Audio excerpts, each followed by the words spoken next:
Herzlich willkommen zu Handelsblatt Rethink Work, dem Podcast rund um Mensch, neue Arbeitswelt und Führung. Ich moderiere diesen Podcast abwechselnd mit meiner Kollegin Charlotte Hauenhorst. Und ich bin Kirsten Ludowig.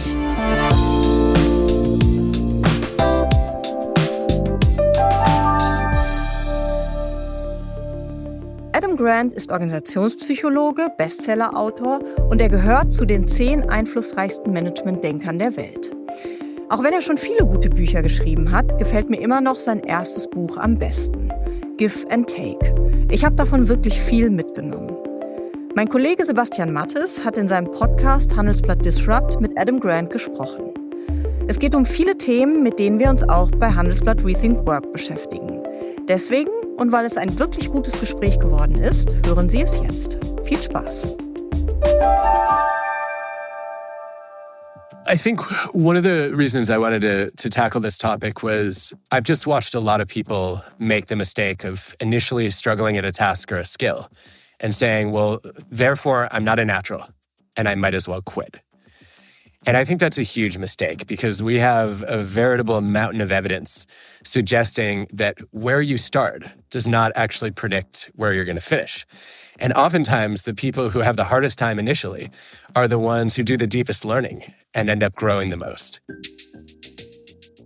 Hallo und herzlich willkommen zu einer neuen Ausgabe von Handelsblatt Disrupt, dem Podcast über neue Ideen, Disruption und die Zukunft der digitalen Welt. Mein Name ist Sebastian Matthes und ich begrüße Sie wie immer ganz herzlich aus unserem Podcaststudio hier in Düsseldorf und dieses Mal zu einer ganz besonderen Folge von Handelsblatt Disrupt.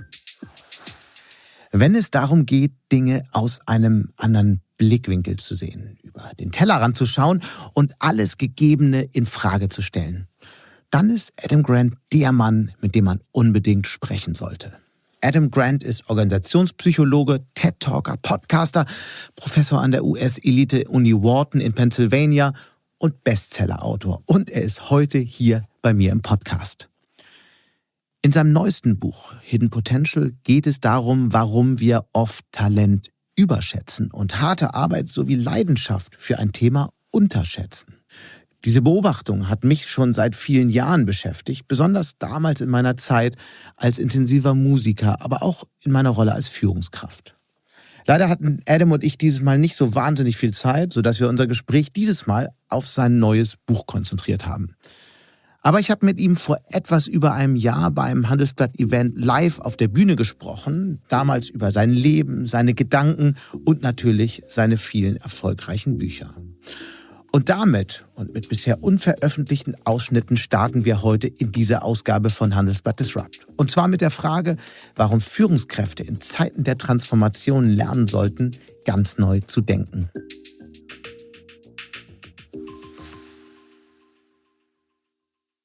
Wenn Sie auch an anderen Themen aus dem Bereich Leadership und Organisationskultur interessiert sind und noch kein Handelsblatt-Abo haben, dann könnte unsere Sommerrabattaktion interessant für Sie sein.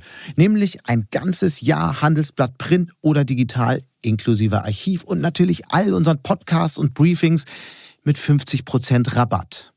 Damit unterstützen Sie exzellenten Journalismus und sind in Sachen Wirtschafts- und Unternehmensnachrichten und Hintergründen immer bestens informiert. Mehr dazu finden Sie in den Shownotes. Und damit jetzt zu dem Organisationspsychologen Adam Grant, den ich vor etwas über einem Jahr auf einem Handelsblatt-Event auf der Bühne begrüßen durfte. Adam Grant ist in seinem Fach inzwischen so eine Art internationaler Superstar geworden. Seine Bücher wurden in 45 Sprachen übersetzt. Er ist ein gern gesehener Interviewpartner, nicht nur bei mir im Podcast und natürlich Keynote-Speaker.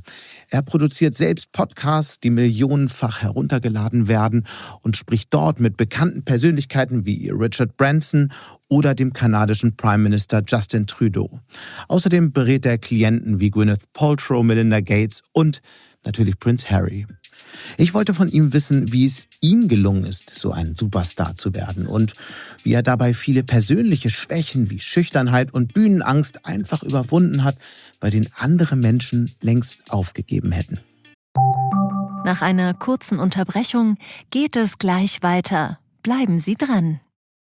Allein mit der gesetzlichen Rente kann es im Alter finanziell eng werden. Um Ihren Lebensstandard auch im Alter zu sichern und sich Wünsche zu erfüllen, lohnt es sich, möglichst frühzeitig mit einer privaten Vorsorge zu starten. Mit der modernen Altersvorsorge Just Invest von AXA investieren Sie am Kapitalmarkt in ETFs und Fonds. Profitieren Sie von hohen Renditechancen und voller Flexibilität. Ihre Zukunft beginnt jetzt. Erfahren Sie mehr auf axa.de. I would like to understand how you became this superstar psychologist that you are today. So I would like to start with your first public speaking experience. I remember you wrote a LinkedIn post many years ago about it. And let me quote, you said, "For weeks beforehand, I had nightmares about forgetting my lines, waking up in a cold sweat at night. So in the end, everything went well and no big failures, except for the feedback. People told you, try not to be so nervous. You looked like a Muppet and it seemed like you memorized every single sentence for the presentation." So today, your TED Talks attract millions of people all over the world. And obviously, you get amazing feedback from them. So I was wondering what happened to this nervous young scientist who had to memorize every single line. I think many people would have just said, okay, I don't do this again ever. I thought about it. I definitely thought about it. I think there are a couple of barriers to quit. One was that I had already signed up to become a professor. Part of my job was to teach. So it wasn't easy to walk away. But also, I love sharing knowledge. I enjoy entertaining people. And I felt like what I needed to do was to find a way to bring that out. And I was really fortunate to have a mentor, Jane Dutton, who gave me some advice I think about almost every day. She said, "Adam, stop talking like a robot, get off your script, and unleash your inner magician." And because I'd done a number of magic shows, largely to entertain the kids I was babysitting for growing up, I had a basic experience of standing in front of a crowd and knowing that my job wasn't to follow exactly the plan that I came up with. My job was to do whatever was going to surprise and delight them. And I took that and said, okay, how do I bring that to the stage? How do I bring that to the classroom? And a huge part of it was actually the element of surprise. Saying, okay, if I were to tell you, Sebastian, as a simple example, that people will work harder when they think their work is meaningful, you would say that is completely obvious. But if instead I told you, I ran an experiment where I gave people a 5-minute interaction with one person and their productivity nearly tripled on a weekly basis. What do you think is behind that? And then I asked senior executives and undergraduate students and everyone in between to guess, and fewer than 1% of people got the right answer. Now I have something interesting to say, which is you met one client or customer who benefited from your work, and that helped you see how you made a difference and feel that what you do matters. And maybe now I have something interesting and unexpected to teach you. And I think that was a big aha for me to say, I've got to set up my ideas so that the audience really experiences the eureka moment. And then I'll feel like they're with me and I can stop panicking. And that was a big part of my transformation. But is that really the way you overcome stage fright? Is that a strategy? Is there anything maybe everybody can learn from? Sure. So I think what this leads into for me is the idea that a lot of us, when we're anxious, we try to calm down, right? And say, okay, I don't want to feel the butterflies in my stomach. I don't want to be shaking. And so I've got to just lower my level of anxiety. The problem is that anxiety tends to be a highly activated, intense emotion. And it's kind of like trying to slam on your brakes when you're going 100 kilometers an hour, right? It's not going to work out well for you or your car. What's much more effective, according to some research one of our former students did, is to actually switch to another highly activated, intense emotion, which is excitement. I love this research by Alison Wood Brooks. I think about it whenever I'm going to get on stage. What she found in her studies was when you're feeling anxious, it's because of uncertainty. But you're only focusing on the bad thing that might happen. There are also good things that might happen. Okay, so there's a reason I agreed to give the talk. There's a reason that I signed up to get on stage. It's because I have an idea that I want to share that matters deeply to me, and I think it will be useful and interesting to the audience. And so that's a reason for me to say, well, I'm anxious because I'm not sure what might go wrong. But I also need to consider all the things that might go right. Otherwise, I'm not going to be able to deliver. And so why am I here? So I would recommend that to anybody who's struggling with stage fright. I remember in the podcast, you once said because you chose to become an organizational psychologist because you didn't really know what to do with your life. So why was that a good strategy? I'm not sure it was. The jury's still out. We're going to find out. I'm enjoying it so far. But I was drawn to psychology and physics when I got to college. I wanted to understand the world. And I felt like the human world and the physical world were the two biggest mysteries for me. And I quickly discovered that we knew a lot more about physics than we did about human behavior. And also there was probably a lot more I could add in the world of psychology. But I loved my classes. I loved learning the material. I had no idea where to take that until I wandered into an organizational psychology class taught by Richard Hackman. And he opened the class by saying, I still don't know what career I want, but I get to live vicariously through everyone else's jobs that I find interesting. And in Richard's case, he couldn't stand working with other people. So he became the world's leading expert on effective teams. And he studied teams in all the jobs that he thought might be interesting: airline cockpit crews, symphony orchestras, intelligence agencies, professional basketball. And I listened to that and thought, maybe this is a solution to my career decision. But more importantly, I was struck that most of us spend the majority of our waking hours at work, but very few of us find what we do meaningful and motivating. And I thought that was a big social problem waiting to be solved. And rather than thinking about what clinical psychologists or therapists do, trying to help one patient or client at a time, I thought if we could try to change organizational structures and cultures and jobs at scale, we could help a lot more people quickly. And using the tools of social science to do that, that's a job? Wait, so if I don't like my job, it's my own fault. Sign me up. So as you said, you studied and consulted many very successful people since then. Gwyneth Paltrow, Ray Dalio, you have people like Reese Witherspoon in your podcast. So even though they are all very different, is there a main difference between regular people like myself and extremely successful people you are talking with normally? I was going to say for a second, Sebastian, that you are uncharacteristically positive and optimistic for a German. But now the self-deprecation comes in. I feel like you've now shown me your cultural heritage. I don't know that there's a single common denominator to super successful people. I think that a lot of them, not surprisingly, tend to be smart and gritty. But we know a lot of people who have those qualities and don't achieve great things. I think one of the things that does stand out that I see a lot in people who have, I guess, achieved at a level that's pretty unusual is, I guess, what I might think of as deep curiosity. It's really different from idle curiosity, which is just wanting to know a little about a lot. What I noticed about Reese, what I noticed about Ray, what I've seen in Lin-Manuel Miranda, and a whole bunch of others is they have a thirst for knowledge and a hunger to learn, but it's bounded. It's really targeted to the goals they have and what they want to accomplish. And I guess that's a tightrope that people can fall off both sides of, right? So the idle curiosity problem is you become a jack of all trades and a master of none. The opposite problem, though, is really common with people who have grit, which is they get tunnel vision, they get laser focused on their goals, and they don't end up really widening their view or developing any peripheral vision to learn things that might be relevant, but are a little bit outside the scope of where their energy and their time is focused. And I think that's probably something that we don't do a good job teaching or frankly practicing. And it's something I'd like to get better at. I feel like very often when I have a goal, I just get laser focused on what I'm trying to achieve, and my attentional filters are so high that I might miss something that's really relevant. And that's something I'm trying to get better at personally.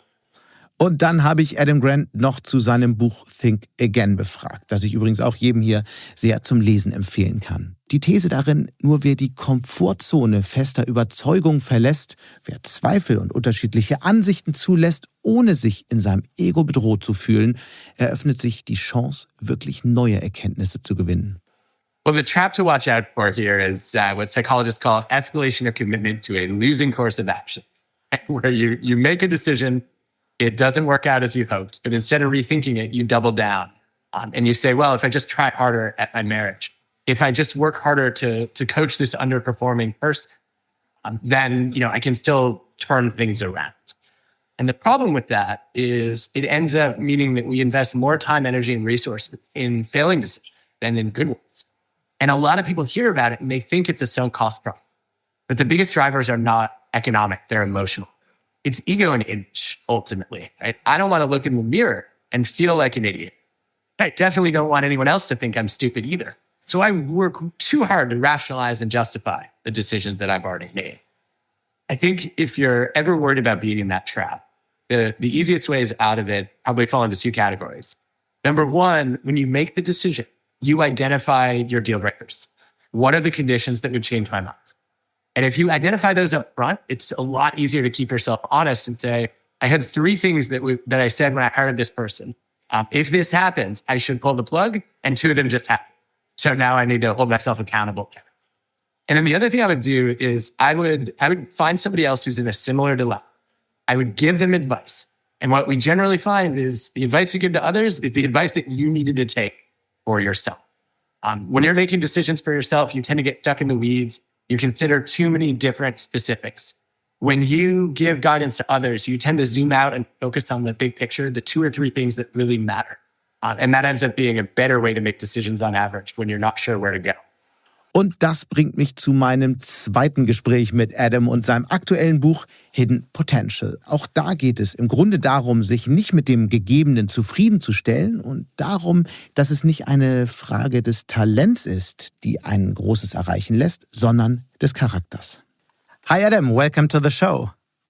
Thanks, Sebastian. I'm glad to be here. Before we talk about your newest book that just came out in Germany, I would like to ask a more general question.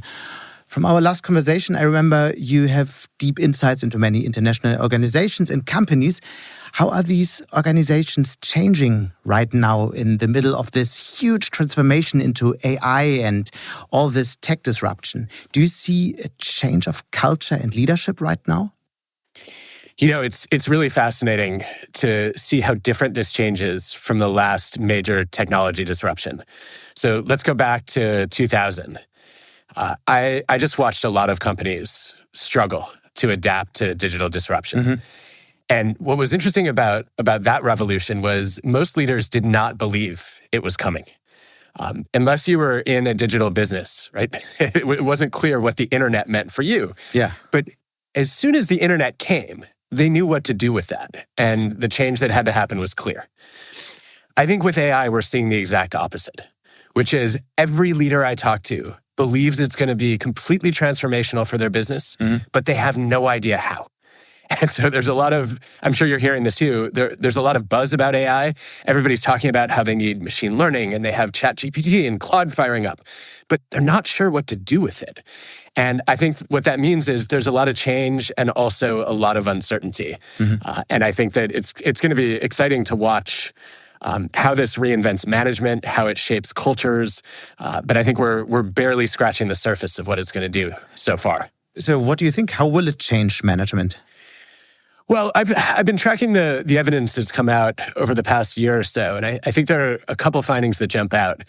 One is that AI tools seem to be skill levelers much more than enhancers. In other words, if you take people who are doing knowledge work, writers, journalists, coders, the people who have the least skill tend to benefit more from generative AI tools than the people who have the most skill. And so I think it's a bit of an equalizer there. Secondly, I think there's obviously a big opportunity for delegation. There are just entire tasks, right, that can be outsourced to AI that don't need to be done by humans anymore. And my hope is then that frees us up to do more complex and creative work. But I'm a little concerned by some research that's come out already suggesting that if you take human-generated and AI-generated ideas in business plan competitions or in invention tournaments, that if you don't know who came up with them, the AI ideas on average get better ratings from humans. And so I have some questions about what our unique contribution is going to be. But I think from a management perspective, what this means is that in the short to medium term, work should get more meaningful, it should get more creative, and it should allow us to use more of our high-level skills.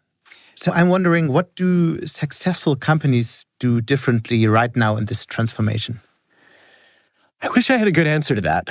I think At this point, probably what I've been most impressed by is companies that have really taken a scientific approach to AI and said, look, we want to encourage people to run experiments.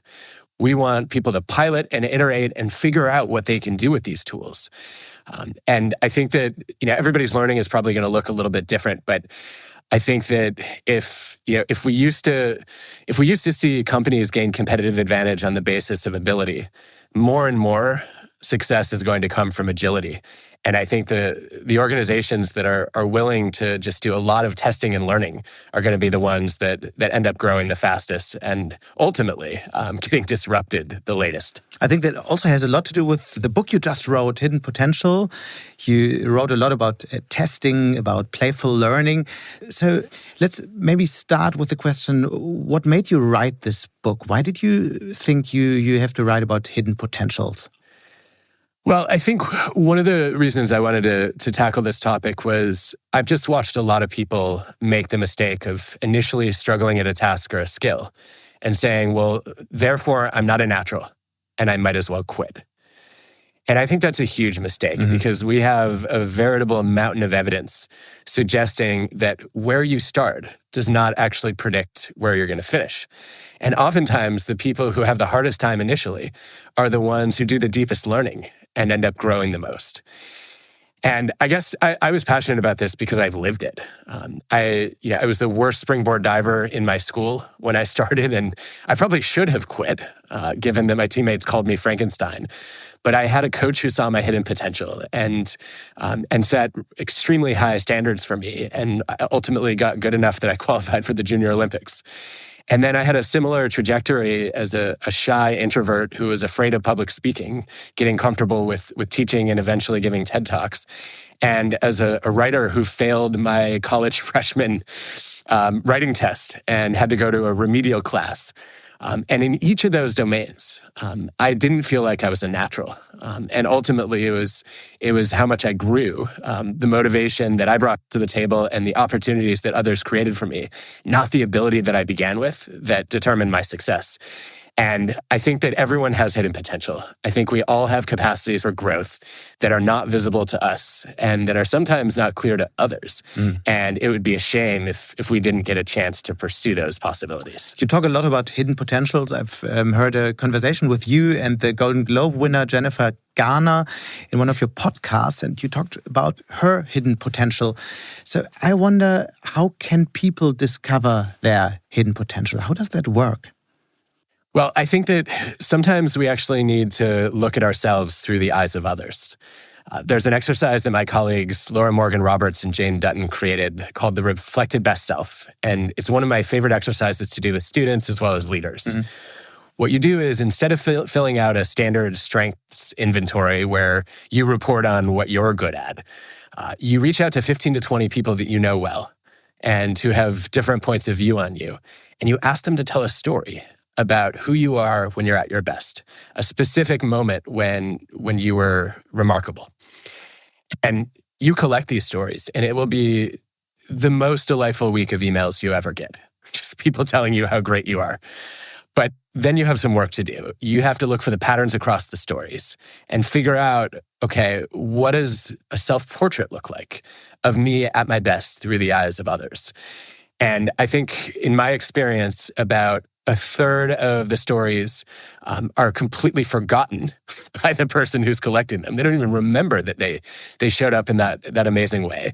And many of the strengths that came out were just things they took for granted or they didn't realize were applicable. And I think the best part of doing that exercise is that you not only discover strengths that you didn't see, you also learn new ways of applying them. And that becomes a bit of a roadmap to say, okay, if I take these things that I'm already good at, I can actually unlock potential in areas where I haven't applied them yet. Did you do this experiment? I have run this exercise a few times, and I rebelled the first time I was supposed to do it. I said, this feels, well, I thought it was backward. I was like, I don't want to ask other people to tell me how great I am. I want to tell other people what I admire about them.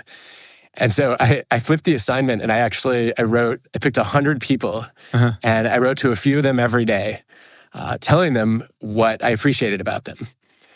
And afterward, I got these, I guess I got these notes back telling me what they appreciated about me. So it ended up doing the exercise for me. But Sebastian, the meta lesson from this exercise was that one of my strengths was actually seeing the potential in others and helping them realize it.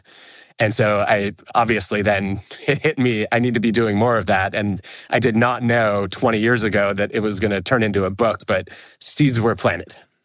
I almost became a musician, and in the musical world, it's a rule that you have to be very gifted and very talented to achieve great things. But you're saying in your book also and in your talks that it's not a question of talent, but a question of character. I find that very interesting. So how did you get to that conclusion? Well, I'm not going to suggest that you shouldn't have quit music, but I think the first thing that really play, but it's not my profession.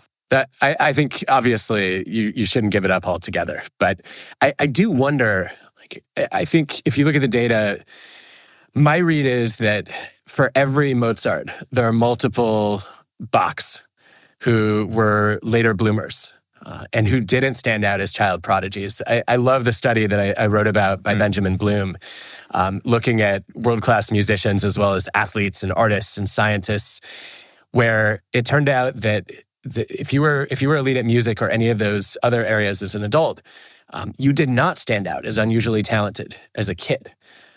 You weren't usually even the best in your neighborhood or your own family.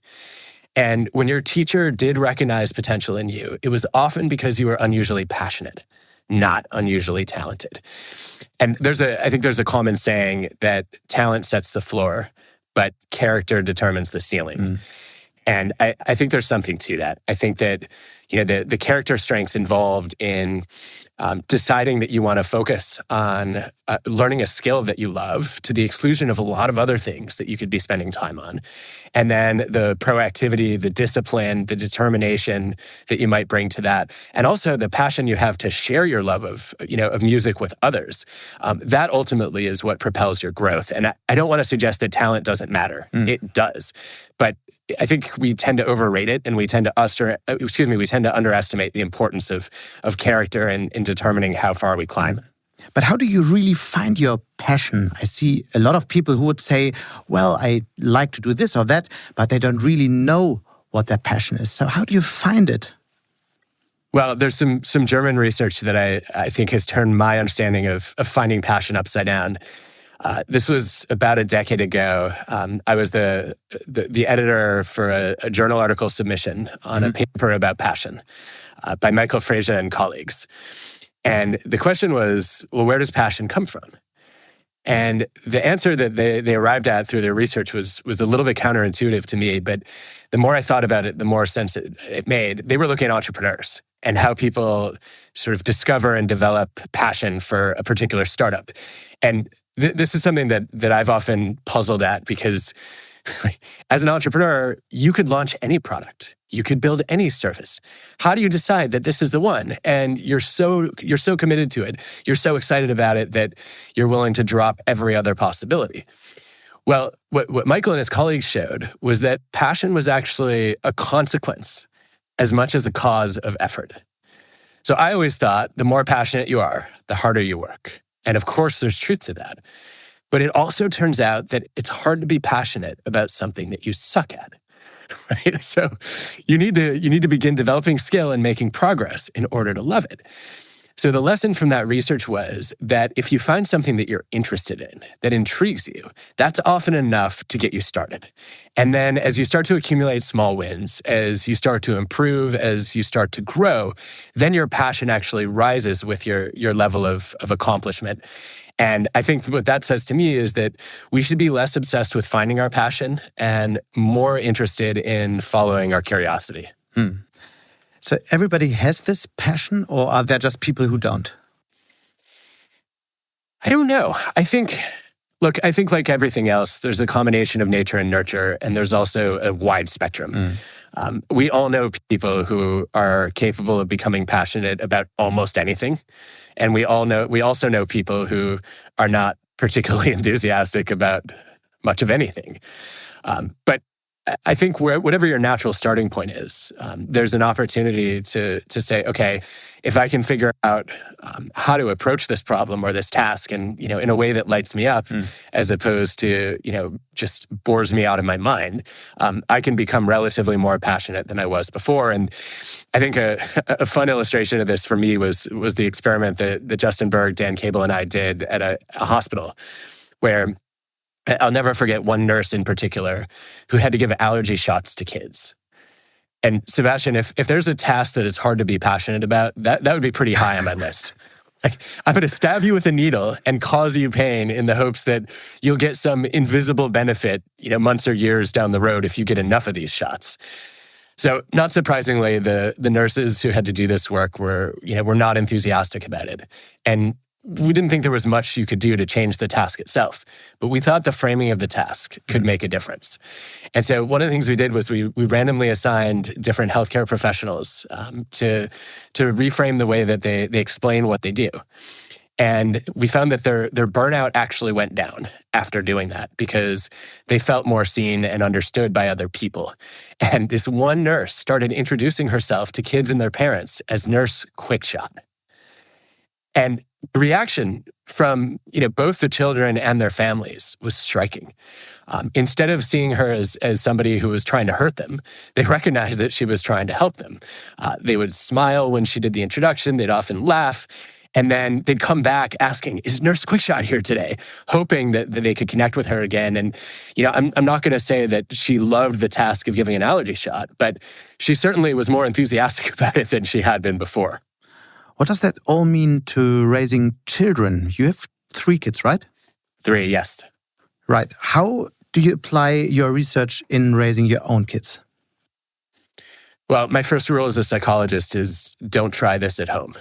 Because I don't want to screw them up. But you still want them to know what their hidden potential is.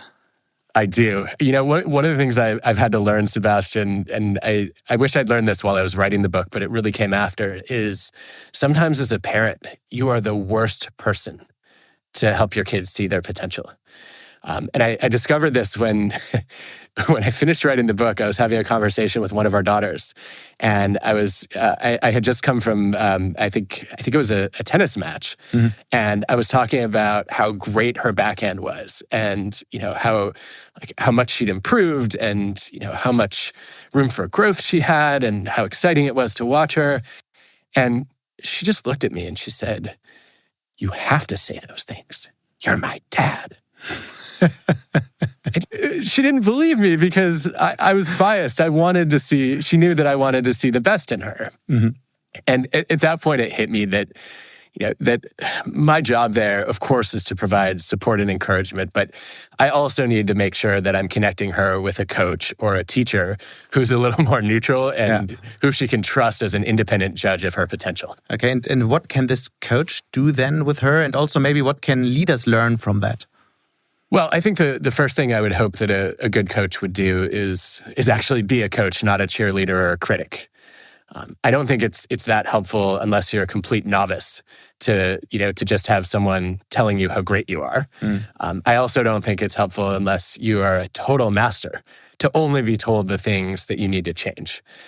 I think a good coach is always looking for your hidden potential and trying to help you become a better version of yourself. And I think that means you have to offer a combination of praise and suggestions for improvement. I think for leaders, what that says to me is very often I watch leaders hold back on giving constructive criticism because they're afraid that they're going to demotivate and deflate their teams. And when they do that, I think what they're doing is they're depriving people of the information that they need to learn and grow. And the question that always raises for me is, well, how do you get leaders to then be willing to deliver the tough love? And it turns out that people are surprisingly happy to hear a hard truth if it comes from someone who they know believes in their potential and cares about their success. And so one of my messages to leaders is, if you are hesitating to give somebody constructive criticism, it's a sign to me that you haven't invested enough in the relationship where they know that you're trying to make them better. And they trust that you're not attacking them, you're not judging them, you're actually there to help them. You wrote a lot about character in your book and how important that is to find your hidden potential. Talk a little bit why we should think about our character. I think the studies on character skills suggest that they're important to learn, but they're hard to quantify. And so one of the things I was eager to do was figure out, well, what are the character skills that are most important to learn? And I came away with a few that I don't think we talk about enough. One is being a sponge. And for me, that's not just about absorbing information and being a fast learner. It's also about filtering out information that is not helpful to you.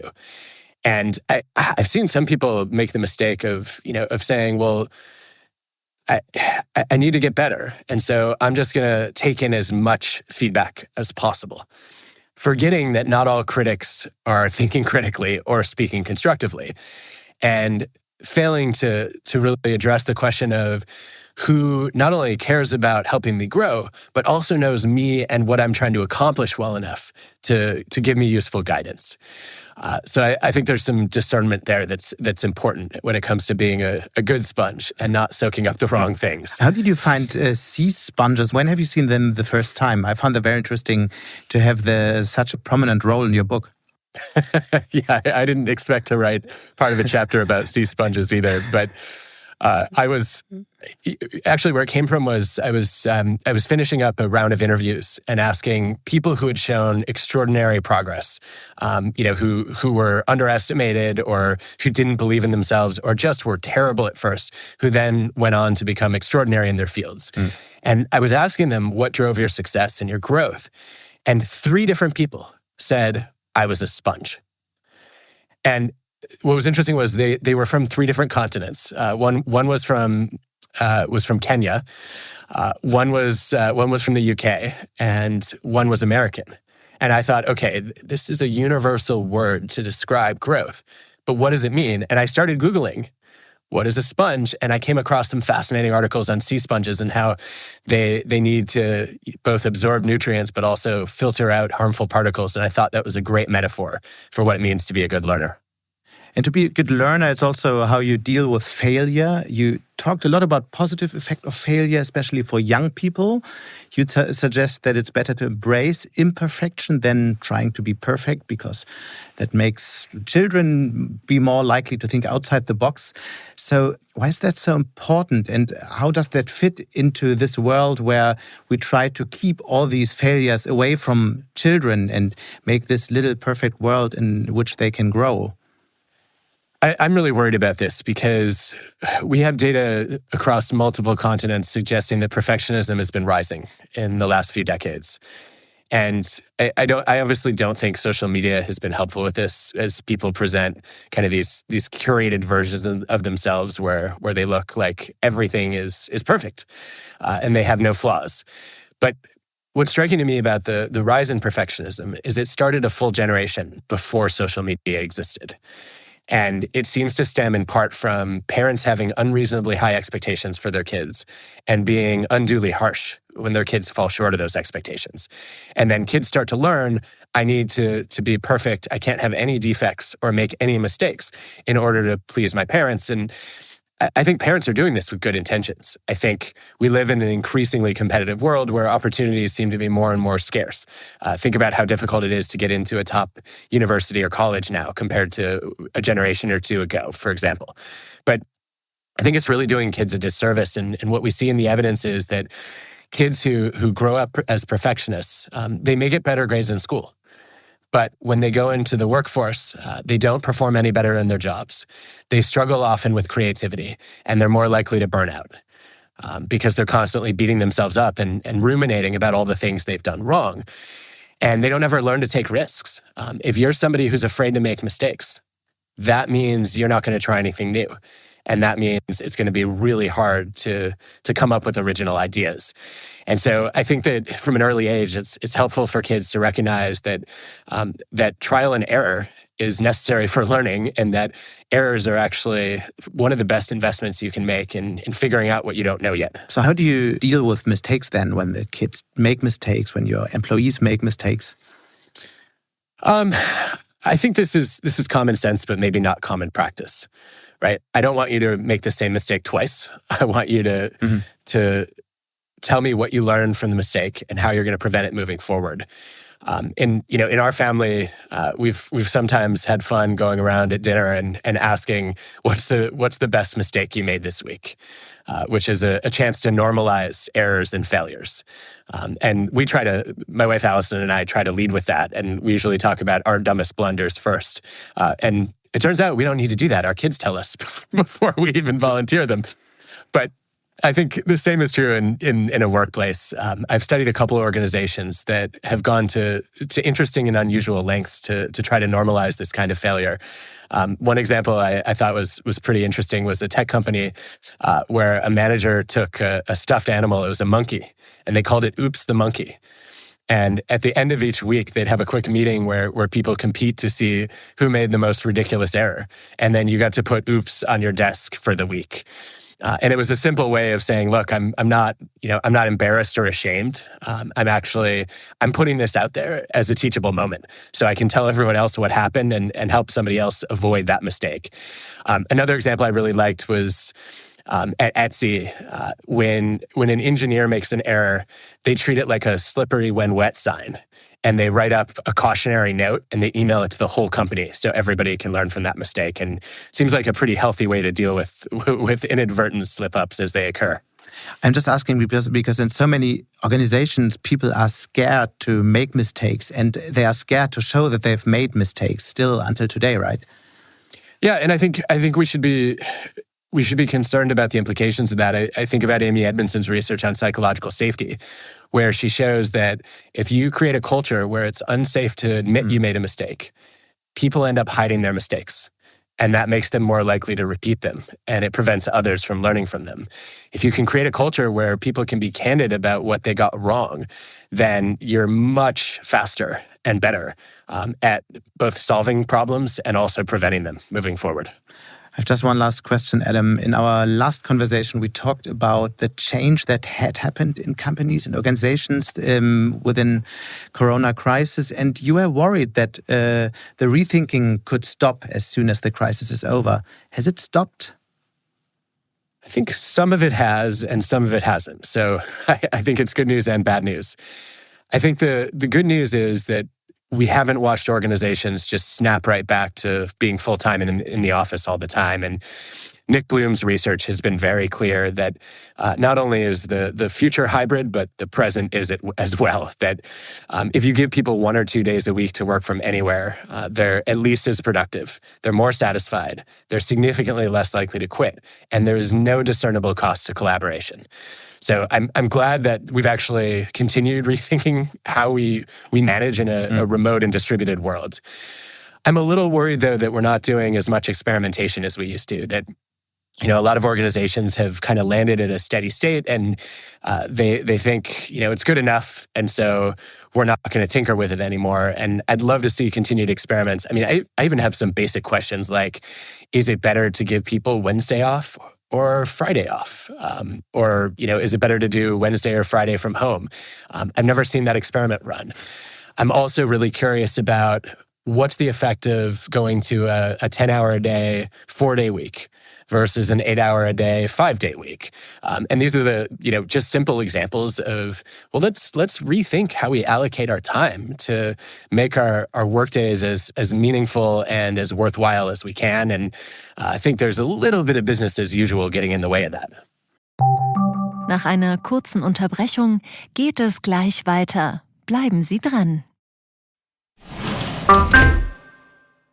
Als Spiegel Plus Abonnentin oder Abonnent haben Sie auch Zugriff auf das Archiv unseres Magazins Spiegel Geschichte. So können Sie in der aktuellen oder in einer vergangenen Ausgabe stöbern und tiefer in die Geschichte eintauchen. Einfach auf spiegel.de/abonnieren gehen und für nur €1 in den ersten 4 Wochen alle Spiegel Plus Inhalte entdecken.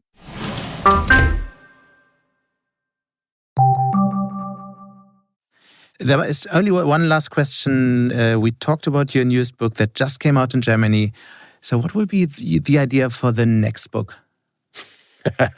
It's too early to know. Is it? I'm I'm in scanning mode at the moment. Right. I'm sort of following my own curiosity about what am I reading? What do I find myself posting about? And I've been listening a lot to the questions that other people ask me. I think one topic that I'm eager to spend more time on, and I don't know if this will make its way into a book or not, but I think we have a lot of questions that are unanswered about how you build a culture in a chaotic world. And I think that for me, the obvious place to start on that is organizational culture. If we're hybrid and we're not all in the same place at the same time, how do we crystallize our norms and our values and our routines? But I think we could also ask these questions around building cultures in neighborhoods and communities. We could ask it about cultures in schools. And I think that's high on my list of things to think about and study. Very interesting. I hope we'll talk about that soon. And thank you so much for your time. And see you next time.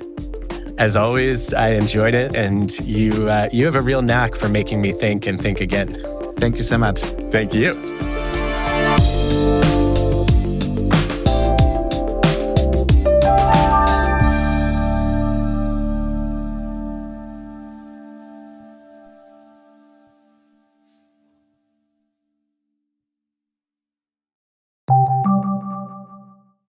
Künstliche Intelligenz im beruflichen Kontext verstehen und anwenden, Führungsqualitäten stärken oder Finanzwissen für kluge Anlagestrategien optimieren.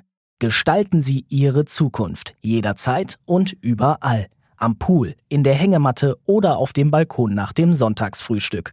Jetzt die E-Learning Summer School vom Handelsblatt Management Campus mit 30% buchen und mit etwas Glück einen Condor-Fluggutschein im Wert von 1.500 € gewinnen. Jetzt teilnehmen auf handelsblatt.com/summer-school.